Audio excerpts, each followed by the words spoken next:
Nikki said that plane we're gonna fly with, the ATR, is too small for a 2 hour flight. Nah. Flying with Precision Air from Dar es Salaam to Moroni, the capital of Comoros. There is the engine over there, but we have some space here to see the view, which is nice. Kenya is important because they are partially owned by Kenya Airways. We just climbed the volcano, like hiked all the way up the volcano. Hello everyone, welcome to another video from out of your comfort zone. My name is Rodrigo.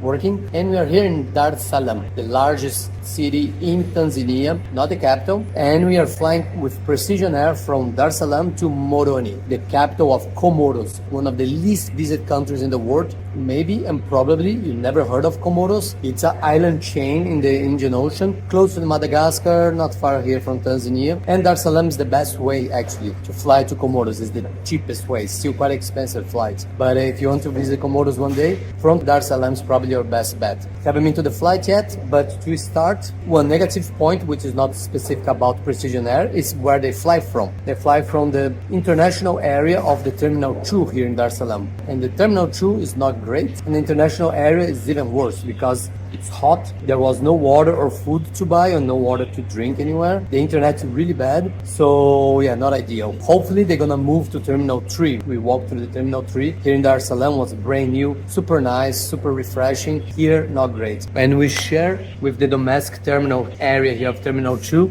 and they have a little supermarket and everything. Here, nothing. So not great, but let's see. Hopefully the flight's gonna be better, and we talk soon from the embarking area.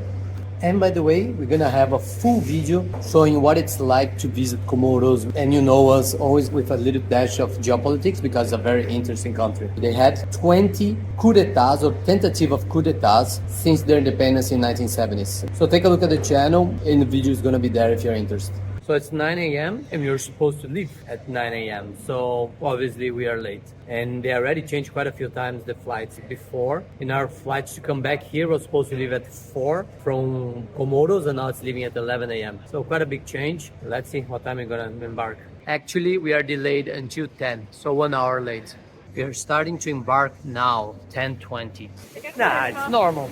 Like it flies way more than that. Nikki said that plane we're gonna fly with, the ATR, is too small for a 2 hour flight. Nah, flies much longer than that. We flew with that one, a Q400 from Bombardier to Zanzibar, and now we are flying our ATR. So those are the two main turboprop planes today in the market. But she's right, it's probably the longest flight we ever had using a turboprop. Look how cool the giraffe and the tail of the Air Tanzania. This is A220. That used to be the Bombardier jet. Super cool, super brand new plane. And we got here to our seat, number 3. There is the engine over there, but we have some space here to see the view, which is nice. The plane is a little bit old, but that's okay. It's a ATR 42, probably not the 72 or longer version. The space, I'm not that big and it's like a little bit tight, but that's okay. Space on the floor, my bag is over there, and there's this metal thing here, usually it stays on the side, so you have more space. So now my bag is there. Nikki almost can't put her bag on the floor, but I have my bag here. They have an in-flight magazine, which I love it, because almost most airlines don't have in-flight magazine anymore. And what I like a lot, sorry, I'm a little bit nerdy, are the maps. They have a little map showing where they fly. So they're based in Dar es Salaam, where we are now. They fly to Comoros, they fly to Kenya, Nairobi, and domestic flights here. Kenya is important because they are partially owned by Kenya Airways, which is the main airline from Kenya. And it's funny because they have a little friendly rivalry between Kenya and Tanzania, because they're the two powerhouses here in East Africa. So it's funny, kind of Kenya owns part of some other airline from Tanzania. That's one of the main airlines here in Tanzania. And it's a little bit warm, to be honest. It's really hot outside as well, but it's just, I don't know if their phone's not working, what's going on. And actually, I think the new version is the 600, not the 72. 72 is the size. So 500 is the old version, this one. ATR 600 is the newer version. Just correct me in the comments area if I'm wrong. Their hangar.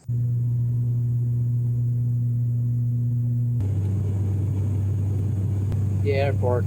One day we will catch this train to Zambia. So just to complete, the main airline here in Tanzania is Air Tanzania. It's the national flag airline, which is much bigger than Precision Airlines. Precision Airlines, I believe, is the second largest airline in Tanzania, but it's private.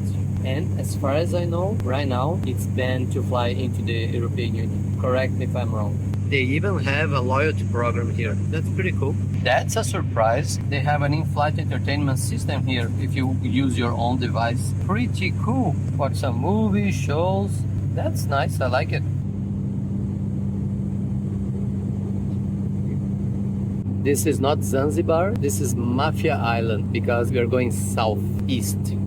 So for in-flight service, we have cashew nuts, water, and juice. Cashew nuts, quite a big bag. Like for Air Tanzania, from Moshi to Dar es Salaam was the same, like a big bag. Which, to be honest, is much more than any European or American airlines they give in short-haul international flights, like up to 4 hours. They give you like a cup of peanuts and a Coke or juice or something. Here, cashew nuts, they're more expensive. And also because Tanzania produces a lot of cashew nuts. But that's quite a lot. Like Air Tanzania also had a lot of ones. In the United States now they give you 3 peanuts, 3 chips in their little bags. It's incredible. So it's okay for a short flight. It's an international flight to be nicer, and it's an expensive flight because no one travels to Comoros. For the price we paid, it would be nice to have a little bit more food. Plus we couldn't eat at the airport, but it is what it is. My table is a little bit dodgy. Temperature improved a lot now. And we can finally see Comoros. And we finally arrive in Comoros. For now we can't see the volcano. We're gonna climb it tomorrow, but the coast looks really pretty. That doesn't look that great. Maybe old eruption, because only this part here is completely dark, and apparently there's a small crater over there.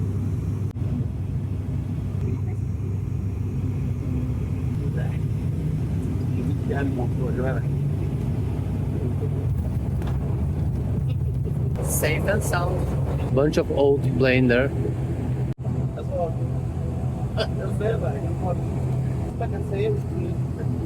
Okay, they do have a small airline here from Comoros. Royal Air.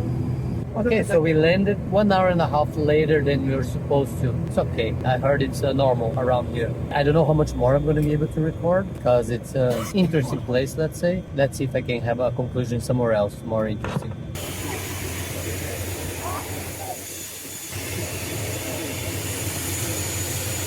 And hello and welcome now to Monte Cartala, the main attraction here in Comoros, one of the most active volcanoes in the world. We just climbed the volcano, like hiked all the way up the volcano. If you want to know about that and you want to know more about Comoros in general, one of the least visited countries in the world, was super sketchy, the immigration, like so many questions. This morning we spent an hour and a half getting fuel because they have a fuel shortage here and we didn't have gasoline to come up here. So if you want to know how it is to travel to a country that has almost zero infrastructure for tourists and for the population itself, take a look at my main video and the video about how to climb this mountain here, because not many people know how to do it, and usually they use very expensive guides. Anyways, the Precision Air review, the airline was good. Like, to be honest, for this region here, super normal to have delays, super normal to cancel your flights. So we are happy they changed our flights, not the date but the departure time, a few weeks back, so we knew already about the change. You saw I was 1 hour and a half late. It's okay, we arrived fine, A to B. That is the important thing. The crew was great. The food, for the distance, it's okay, not much food because 1 hour 45 minutes, but we paid a lot for this flight because it's one of the only ways to get to Comoros, so we could have had a little bit more food for the price we paid. And I think the main issue is like the terminal. Hopefully they're gonna move to Terminal 3 in Dar es Salaam, the international one, much better, much more infrastructure, because Terminal 2, that international part of Terminal 2, has almost nothing here in Dar es Salaam. Not great. And that's it. I hope you enjoyed. We have a lot of other flight reviews from awkward, different, little unexpected airlines and unexpected destinations. For example, we are now in Afghanistan and we flew with the 2 Afghani airlines there. The most complicated part was to record. I had some dude made me delete some of my videos, but I was able to record some stuff there. We had the flight now with Air Tanzania from Zanzibar to Dar es Salaam, and we're gonna have many other flight reviews for you from different unexpected airlines and routes. I hope you enjoy. If you haven't done it yet, please like and subscribe to the channel. It's still a small channel, so every like and every subscribe really helps the channel grow. Thank you so much. Till the next time.